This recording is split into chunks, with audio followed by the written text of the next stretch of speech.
Well, good morning, afternoon, or evening. I'm Dr. John Demartini, and each week I do a presentation on some aspect of maximizing human awareness potential to help people do something extraordinary with their lives. Today I'm going to talk about depression and anxiety. As you probably are aware, that's a significant situation that many people face in their lives at different moments in their life. So maybe you have something to write with and write on, you can take a note. Some of the things I'm going to say may not be what you're used to hearing, and if so, great. I hope to elicit a response from you and make you think. So first, with every perception that we have, our mind births pairs of opposites. And so if we are perceiving something that we are drawn to, infatuated with, seek, something that our brain and our amygdala perceives as prey that we want to go after, we immediately have a fear of losing that. So in other words, if we have a biological desire for prey, to eat prey like an animal, but if we lose the prey, we have a fear of starvation. And we also have a desire to avoid a predator and the fear of the predator coming upon us. So I'd like you to write this down. The fear of loss of that which we seek and the fear of the gain of that which we try to avoid are the two primary biological distresses that we respond to in our amygdala, our survival responses. These two responses can go in any direction of life. What that means is you have a spiritual quest, an intellectual quest, a business quest, a financial quest, a family and love and intimacy quest, a social leadership quest, a physical health and well-being quest. So anything that you would like intellectually that you'd like to learn, if you fear the loss of it, you can be distressed. Or you fear the gain of something you don't want to hear, don't want to learn about. Somebody trying to talk to you about something that's uninspiring to you, get it out of here. Business, if all of a sudden somebody comes in with new business or takes away business that we want, or gives you business clients that you don't want, or bills you don't want, or challenges you don't want. It doesn't matter which of the 7 areas of life, our spiritual quest, mental quest, financial quest, business quest, social quest, family quest, or physical body quest. Anything that we seek, we can have the fear of loss of it. Anything that we try to avoid, we can fear the gain of. What we seek, we could call a fantasy. And what we try to avoid, we could call a nightmare. Or a philia and a phobia. Something we seek, something we avoid. It shows up in our body and physiology as an impulse and an instinct. We have an impulse towards things. We have an instinct away from things. A gut instinct away, a gut impulse towards. So the fear of loss of that which we seek and the fear of gain of that which we try to avoid are spontaneously emerging with every contrasted perception. Now, how does that relate to depression? Depression is a comparison of your current reality to a fantasy that you're addicted to, that you fear the loss of, or that you're not gaining. Now, that's interesting because I've worked with people with depression, quote, clinical depression. And many times their psychiatrists got them on psychiatric drugs. And I found that there were 15 most common underlying unrealistic expectations or fantasies that people were dealing with. And they had the fear of loss of those fantasies or the fear of gain of things that would be nightmares, the compensated opposite. In other words, anytime you expect another human being to be one-sided, if you have a fantasy of being people always being nice, never mean, positive, never negative, kind, never cruel, giving, never taking, generous, never stingy, cooperative, never competitive, peaceful, never wrathful. Anytime you have an unrealistic expectation on some human being to be one-sided, they're going to let you down because there's no such thing as a human being that's one-sided. I'm not a nice person. I'm not a mean person. I'm a human being with a set of values that if you support my values, I can be nice as a pussycat. If you challenge my values, I can be mean as a tiger. So anytime you have an unrealistic expectation, which is a bit of a fantasy, which is something you seek, you're going to have the fear of loss of that. And you're going to have a fantasy that's not able to be attained. And depression is going to be a compensation for that unrealistic expectation. I say that every time you have an unrealistic expectation like that, you have anger and aggression, blame and betrayal, criticism and challenge, despair and depression, desire to exit and escape, futility and frustration, grouchiness and grief, hatred and hurt, and in a sense, insanity and irritability. I call those A, B, C, D, E, F, G, H, I's of negativity, which are a feedback to us to let us know that we're pursuing something that's unrealistic. We have an impulse towards that which we are seeking that we fear the loss of. And whatever the opposite of that is, when that individual has the opposite behavior, we're going to fear the gain of that. And that fear of that gain of that and the fear of loss of that fantasy that we're holding on to can lead to our frustration and our body's response called depression. I'm not going to call depression an illness. I know that a lot of people call it that. I'm not going to call it. I'm going to call it a biological response to an unrealistic expectation that's stored in the subconscious mind that we're not always conscious of. The next unrealistic expectation is to expect that other individual to live in your values, not theirs. Or you're having an unrealistic expectation for them to live outside what they value, which isn't going to happen. Every decision that they make is going to be based on what they believe will give them the greatest advantage or disadvantage at any one moment in time. So if you expect them to live in your values and live outside their own values, you're going to have the ABCDs of negativity and depression because you're expecting there to be some fantasy, a fantasy that they can't live. And anytime you have a fantasy, you fear the loss of that and you fear the gain of its opposite again. The third one is a combination of the two. Now you have an unrealistic expectation of them to be positive without negative and to live in your values. You're supposed to read my mind and be the way I expect you to be. And this is common in relationships and of course leads to depressive states.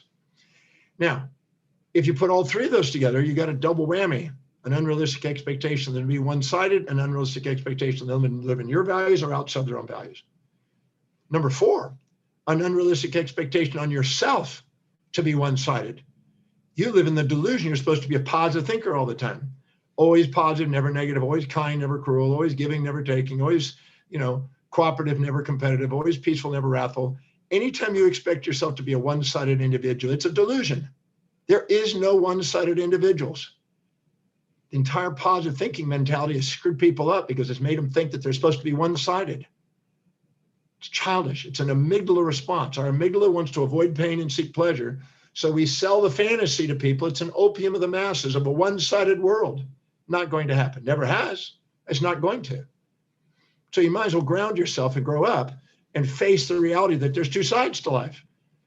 In the process of doing that, if you have an expectation on yourself to be always kind, never cruel, always nice, never mean, always positive, never negative, always giving, never taking, it's not going to last. You might try it for an hour or two or a day or two, but it's not going to be consistent. So you're going to beat yourself up and then be depressed about your life's not matching the fantasy you have. And you're going to fear the loss of that fantasy and the gain of the opposite of that fantasy. Every time you have a fantasy, the opposite becomes the nightmare. And you have the fear of loss of the fantasy and fear of the gain of the nightmare that's sitting there. Then you have an unrealistic expectation, number 5, an unrealistic expectation on yourself to live outside your values in somebody else's values. Well, when you may be infatuated with you meet some person on the street and you go, oh my God, I like this person. And you're infatuated with them. You tend to inject some of their values into your life, try to live by their values temporarily and try to live outside your own. But just give it a few weeks and eventually you'll say, hey, I want my life back. You're not going to live outside your own values. So anytime you expect yourself to be living in somebody else's values, I'm amazed at how many people say they want to be financially independent, but their values don't show that. Their values show that they want immediate gratification and buying consumables that depreciate in value. Their values don't show that they want to invest methodically and patiently and almost boringly into some asset accumulating system to build financial independence. So anytime you expect yourself to live outside your own values, you're going to have a fantasy that you're trying to live by that you're not going to live by it. You're going to be depressed. The ABCDs of negativity, all those responses, anger and aggression, blame, betrayal, all of those are symptoms that are actually letting you know you have an unrealistic expectation. And that's not a bad thing. Those responses, depression is actually a feedback to let you know that you have a complete delusion about how you're expecting your life to be. Wake up. Now, in the process of doing it, you have a combination of those two. An unrealistic expectation of yourself to be positive without negative, nice without mean, one-sided, and to live outside your values. So that's now the first three and the second three. That's 6 of them. Number 7 is all the above. Now you're unrealistic on other people and you're unrealistic on yourself. Now you go one step further. You have an unrealistic expectation on the world in general, the collective consciousness, or even God in some cases. Some people anthropomorphize God and make even God live in this collective. And now you're expecting a one-sided world from the God or some anthropomorphic deity that you think is going to protect you or something, or people are supposed to be one-sided. You'll see very carefully in the Global Peace Index that peace and war is constantly balanced. And so if you expect a one-sided world, you're going to be depressed. And depression is letting you know that you have unrealistic expectations. And then you're thinking, well, if you have a fantasy, if you want this one-sided world, the fear of loss of that is going to be depressing. And the fear of gain of its opposite, again, is going to be depressing. So you have an unrealistic expectation leading to that outcome. Now you have the next one is the unrealistic expectation on the world in general or God to live in your values. You've anthropomorphized some masculine or feminine deity, and you're now thinking it's supposed to read your mind and give you what you want. You prayed for it to take care of all your problems, to support your little childish behaviors, and basically not face reality. So now you have a situation where you're thinking that somehow the world in general is supposed to live in your values. I was amazed. I spoke at UNESCO at the United Nations Training Center, and I was amazed at some of the people that are going for United Nations delegate positions had this fantasy. People are supposed to be one-sided and the world's supposed to live in your values. So if you expect, pardon me, I think my view here has got blurry. There we go. If you have an unrealistic expectation on the world to be one-sided or to live in your values, you're going to have another delusion. So now you can have the unrealistic idea that, okay, whatever is important to me is the way the world's supposed to be. That will make life peaceful. Delusional. Not going to happen. You'll find out in your own family, you've got a brother or sister that's the opposite of you. You'll find it in society that there's complementary opposites, and it's needed because evolution demands a building and destroying and a remodeling, a neuroplasticity, a psychoplasticity, a biological plasticity, a remodeling, adapting to new environments. So if you're not, if the whole world was just stuck in your value system, it'd be Twilight Zone. You wouldn't want that. So you have to have a realistic expectation if you don't want to be depressed. Depression is not your enemy. Depression is a feedback to let you know you have unrealistic expectations on life. Now let's go one step further. You have now an expectation that the world's supposed to be living in your values and it's supposed to be one-sided, and that's the next one. And then you have another one that's all the above. You're expecting other people to be that way. You're expecting yourself to be one-sided and live outside your values. Now you're expecting the world to do it. It's crazy. You compound those. I've sat there with clinically depressed people, and I have found that there's inside those people are these unrealistic expectations. And the biochemical imbalance is what they're blamed on. So a pharmaceutical company wants you to believe that. And it may be true. There may be biochemical imbalance there, but that's not necessarily causal. That's correlated because your biochemistry changes. If a tiger jumped in a room and all of a sudden hit you with a room and came in the room and scared you, your chemistry changes like that. And if you got subconsciously stored information that's imbalanced in your mind, your chemistry is going to show that. That doesn't mean it's causal. It just means that it's correlative. And now you have an unrealistic expectation on mechanical objects. I bet you've been peed off at an ATM machine or a car not starting or a computer not working the way you fantasize. And if you expect it to always be one-sided and not both-sided, or you expect it to read your mind and live in your values at the time you want it, you're going to be upset. And if you put all those together, and you put all the things together, welcome to depression. Depression is a comparison of your current reality to an unrealistic expectation about life. Now, sometimes people are trained from mothers and fathers and preachers and teachers and the mores and traditions and conventions of society that have moral hypocrisies that they throw them on you about how life's supposed to be. And that's the opium of the masses, and it sells and disempowers people because it gives them false understanding about how life is. I'm not going to do that. I'm going to basically ground you and let you know that there's two sides to life. I don't try to be one-sided. I gave that up when I was 30 years old. I finally woke up to that reality. I'm not a one-sided individual. I'm both-sided. almost every imaginable trait I found inside myself. So I don't put unrealistic expectations of me to get rid of half of myself and only be one-sided. It's a waste of time. Wake up and see it. Just go monitor your life, and you'll see you never got rid of any of those traits you think you've been getting rid of, and you never had to gain any of the other traits. They're there all your life, and you need all of it. You want to love yourself, you got to take them all in. Not here to try to get rid of half of you or half of the world or half of somebody else. You're going to be frustrated as hell. You're going to be depressed as heck if all of a sudden you're expecting the whole world to be one-sided or live in your values. So I just want to address that, because that's a lot of what depressions are. And yes, those two things, every time you infatuate with something and you fear its loss, the infatuation with it creates dopamine and oxytocin and vasopressin and serotonin and enkephalins and endorphins and certain chemical compounds that we associate with seeking. And if all of a sudden we see things that challenge our values and we don't want it to come near us, we can be depressed about things that we don't want coming near us. And that causes osteocalcin and cortisol and norepinephrine and epinephrine and testosterone. And these compounds get imbalanced because of our perception. Like I said, the pharmaceutical industry loves to sell you the drug. And if you don't want to be accountable, then thank God that's there. But if you want to be accountable, you can change your perception. I've been developing a method on that for years. I've been doing it for thousands of people. And I'm absolutely certain you can change your perception. You know, the greatest discovery is that you can change your life by changing your perceptions and attitudes of mind. So depression doesn't have to be your reality. Depression is not something to run for a pill necessarily for. It's about taking command of your life and put realistic expectations in yourself and let your physiology do its job. And watch what happens the moment you have realistic expectations. The moment you find out what's really highest on your value, the moment you set goals that are really truly yours, the moment you set objectives that are balanced, the moment you have realistic expectations, your physiology will rally. You'll rise to the top. You won't have time for depression. You'll be too busy doing something to inspire in your life. And if you go out and make a difference and try to help other people fulfill their highest values, you won't have time for depression. You'll be too busy serving people. That makes a difference. Now let me address quickly, I've got a few more minutes here. Let me address something on anxiety. Anxiety is a compounded phobia. So what does that mean? Let's say you have a child and it sees its mother and father fighting. And it's not even 1 year old. It's crawling. And all of a sudden it sees the fighting, it's sitting on the floor, and it runs and crawls and scampers off into its room and hides under a bed and puts a pillow around it. It doesn't want to do it. It closes its ears and closes its eyes, and it freezes. And they yell and scream. Okay, the child then falls asleep that way. And it's basically associated sound and sight with something that they perceive as threatening, right? A challenge to their values. And so what happens is the parents stop fighting, they go to bed, the child's in bed now or under the bed. And the next morning, mom gets up, daddy goes to work, they're fine, they got over the thing.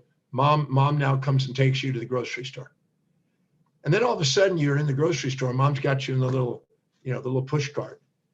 And all of a sudden you see in front of you a man that has blue jeans on and a white shirt, just like daddy did last night. And as he's coming down the aisle, you automatically either get in front of mommy and look over your shoulder at it to protect mommy, or you get behind mommy and protect yourself. And so what happens is and mom goes, what's going on? Why are you acting out? Because your brain associated something of danger with blue jeans and a white shirt, maybe brown hair and a mustache, because your dad has that. Now what happens, your brain associates that. So anytime you see something that's associated with that, you might have a trigger that can trigger a response, angst. Now you go down the next aisle, and that bad guy passes by, and your anxiety goes away, and all of a sudden you turn down the next aisle, and you see a guy with a yellow shirt, now blue jeans, brown hair, brown mustache. And they have a mild response. And mom wonders, why are you acting out like this? She's not seeing the correlation between what happened the night before. Because your brain saw blue jeans, white shirt, brown hair, brown mustache associated with danger to mom, and your life depended on mom. So in the result of that, you now have a sympathetic response that creates sympathetic neurotransmitters that create the physiological responses, kind of the fight or flight response. In the process of doing it, you now have on the next aisle a yellow shirt, which is not originally associated with it, but because it's got blue jeans and brown hair, you now put a secondary association, a compound association with it. Now you have a little milder response, but you have a response because the blue jeans and brown hair are still there. Now you go down to the next aisle, now you see a red shirt, blue jeans, brown hair, brown mustache. The same thing can occur. You go down the next aisle, and I'm making this up, as you imagine. Go down the next aisle, and you see now somebody with blue jeans, white shirt, blonde hair, blonde mustache. But now you have the blue jeans and white shirt, so you now have enough of a mild association where there's a little bit of trigger that stimulates that response. Pardon me for about to sneeze. Okay, I did. Now, as you go through there, you can stack up a series of associations over time, compounded associations in the brain with the original event. If you don't go back to the original event and neutralize the original event and find out what was the upside of that, because people have fighting in relationships. I've never heard of a family that doesn't have fights sometimes. And when they have a fight, they get over it and life goes on most of the time. So if a child lives in a fantasy it's supposed to have peace without war, then it's going to not be prepared for the realities of there's going to be conflicts in time. And so in the process of doing it, the child may have associated more drawbacks and benefits, more pains and pleasures, and fear is an assumption that you're about to get more pain and pleasure. So if you have that and it frightens you, and now you have other things that remind you of that which frightens you, those can compound and create secondary and tertiary and quaternary associations that eventually any of those little stimuli can make you have an angst response, an anxiety, a little fear in varying degrees. And you can have a panic attack because of the secondary associations. If you go back to the original event and go find out the positives of it, find out how it served mom and find out how it helped you and find out the other side of it and neutralize it. I do that in the breakthrough experience that I teach every week. I basically go through and show people how to take whatever they thought was so terrible in their life and find out the other side to it. Because there's never a challenge without an opportunity. There's never a crisis without a blessing. There's not a negative without a positive, because there are no such things as one-side events. Unless you morally are rigid and can't grow up and finally face the truth about life having both sides. When you can finally face both sides, you can see both sides, then the event doesn't have any stress. Then the secondary associations calm down and collapse. You can either peel the onion by going to each one of those angsts and look and find the blessings of it and the benefits of it and peel yourself back, or go back to the original event and to neutralize it. And sometimes it cascades down. But the anxiety is there, letting you know that anything that you haven't loved and appreciated and seen both sides of, it's making sure you don't escape that and make sure you go back and redo that so your life's not filled with subconsciously stored baggage. It's not a bad thing. Anxiety is not your enemy necessarily. Anxiety is letting you know that you got some incomplete awareness over there. Because anytime you're infatuated with something and you're conscious the upside and unconscious the downside, you're not seeing what's there. You've been infatuated with people before, and then you finally dated them for a period of time and thought, oh, they're not what I originally thought. That's because you were blind initially. Your intuition was trying to whisper to you, you ignored it, and you let your impulse and your fantasies, overrule. And then you eventually discovered, my God, they had both sides. And the same thing, you have this terrible event, and a day, a week, a month, a year, or 5 years later, you look back and you go, wow, thank God that occurred. So why have the wisdom of the ages with the aging process? You can have the wisdom of the ages without it by looking right away and finding the other side to it. Anything you don't see both sides to is stored in your subconscious mind and is impulsively and instinctually seeking and avoiding and causing you to react 200 milliseconds before you can even think. But the second you balance it, you get to act with thought without emotional reaction. And that's where you have self-governance. If you don't go back and balance it out, it's basically going to run your life until you do. Anything that you haven't said thank you for is baggage. Anything you can say thank you for is fuel. So if you see a drawback without a benefit, that's your choice. That's your imbalanced perspective. It's nothing to do with them, nothing to do with anything outside you. It was a perception. You have control of your perception, decisions, and actions. And if you balance out that perception, it no longer has the cause for the anxiety. I've been doing that for years. And in the breakthrough experience, I teach people exactly how to do that. It's not that difficult to do. It's just being accountable. And most people don't want to be accountable. They want to run their story, their little therapist, and go over and over and over, run that little story and dramatize that story so they can get affection and attention and listen to.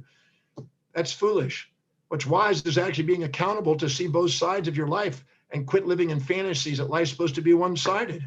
It's not going to be, never will be, never has been. So grow up. Face the realities of both and watch what happens in your life. You liberate yourself from a lot of baggage and bondage and angst and fears. Again, fear is an assumption you're about to experience more drawbacks and benefits. And the opposite of fear or phobia is philia. Philia or fantasy or infatuation is an assumption you're about to experience more positive and negatives. Neither one of them are real. you're going to have both sides to it. You're never going to find somebody you infatuate without finding out they have downsides. You're never going to find somebody you resent without finding out they have upsides. If you discuss both sides and discover both of them, you mature. If not, you're going to hold on to that stuff. It's going to store in your mind. It's going to run your life. It's going to make you seek and avoid before you even have time to think. So how about that? I covered a lot of ground there. So I just wanted to let you know that your fear and your phobia and your anxiety or whatever doesn't have to be your enemy. You can use it as a guide to guide your life, to balance out your perception, put realistic expectations on things, and the same thing with depression. So that's my presentation for this week. I hope that it startled you a bit and kind of made you think for a second. I just want to let you know about something that can also help you in this process, the practical applications now. I have an upcoming masterclass called The Balancing Emotions on Demand. It's an on-demand masterclass you can get. And if you sign up for it now, and this is about how to balance your emotions, how to prevent the very thing that we just talked about, how to take command of your life and be the master of your life instead of letting things around you run your life. You don't want to be extrinsically run. You want to be intrinsically driven. But this masterclass, Balancing Emotions, can help you do it. It's the process of how to do that.